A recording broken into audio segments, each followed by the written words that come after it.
welcome back to another week of Techy Tuesday. In today's video, I'll be continuing the Canva AI series and showing you how to use Canva AI's Design For Me feature. On the home page here, you're going to see your designs, templates, and Canva AI. When I click on this Canva AI feature, it's going to take me to a brand new page where here at the top, there's going to be a text box. I can give it a prompt asking it to design something for me, and it will create it for me through Canva AI. Using this feature, you can create designs, images, docs. You can have Canva AI code for you and create some sort of interactive design, or create a video clip.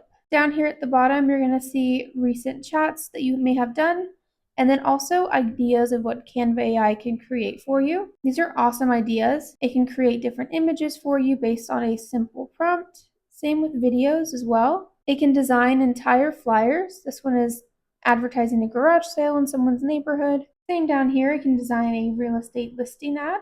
And this feature gets really cool when you get into coding. With the coding feature, Canva AI can create vocab matching games for you, interactive timelines, interactive menus, a countdown timer, interactive flashcard game, memory matching game, and more. Another cool idea is this digital birthday card that explodes confetti when someone opens it. I've mostly heard of our real estate agents using this coding feature to create interactive flashcard games for real estate terminology that they can then use at a themed open house or even for a client event.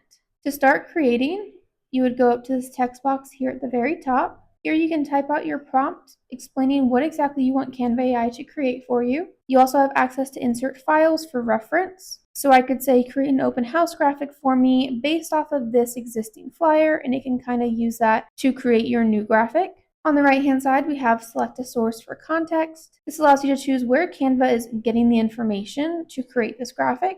Either it's the web, Canva designs that you have already existing in your account, or general knowledge based on the web and your Canva sources. You can also speak to this using your voice. So I'm going to start typing explaining what I want this Canva AI to create for me. I asked it to create me an open house flyer that is themed for Valentine's Day.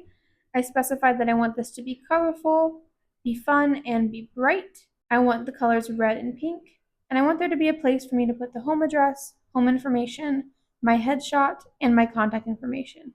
Now you could leave it here, or you can go even more in depth. The more information that you give this Canva AI, the more likely you're going to get the design that you're looking for. Down below, I'm going to choose design, and then I get to also choose the category of that design. So I'm going to choose social media. And then I'm going to go ahead and press this enter button. It's going to take me into another page where it's going to be thinking while it pulls up different designs that it creates that are in line with the prompt that I gave it. Now you can see here that it's given me 4 different options of what it's created. Now, same with any Canva AI or any AI feature out there right now, you will have to play with this a little bit. These graphics aren't exactly what I was looking for, but I could have extended my prompt and given it more information to get me closer to what I was wanting. For example, I should have added that I wanted a place to put home photos. As you can see here, it does not automatically add places for those photos. So it doesn't take the information of what an open house flyer should be and create it unless you prompt it to. Now down here you have more options. So I could have it create different designs.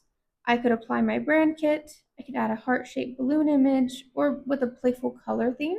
I'm going to choose playful color theme first. I could also start adding more information here at the very bottom. So I could include places to put home photos. Awesome. So this is a little bit more of what I was looking for. Now still you would have to play with it a little bit. I really like this middle one right here. I could put my home photo right here. I'd be able to put my headshot somewhere, all of my contact information. So when you find one that you like, on each of these designs, you will have these 3 dots. You could rate it, and if you really like it, and if you really like the design and want to use it, I can then go in and click this little edit pencil button. When I click on this edit pencil button, it would take me into the actual design where I'm able to edit it, add my own photos, headshots, and information.